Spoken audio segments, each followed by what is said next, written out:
طيب، الدوري السعودي وين شايفه في السنوات القادمة؟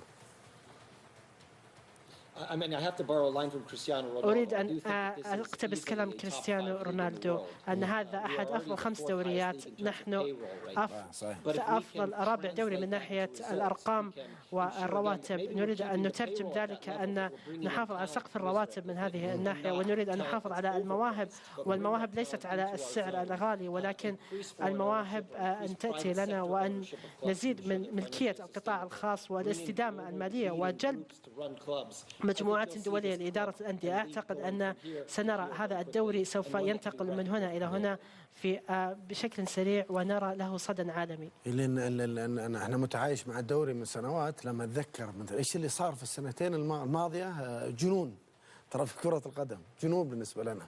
التسارع اللي قاعد يصير احنا ما احنا متوقعينه. أنت على حق، ونحن بدأنا للتو. الكثير من هذه الأندية المملوكة حكوميا أو شبه حكومية رأينا عملا رائع للشراكات والبنية التحتية، فلدينا الكثير من الشركاء في هذه الرحلة. ممكن نتعلم منهم ونشارك ما يقلقنا ونتعلم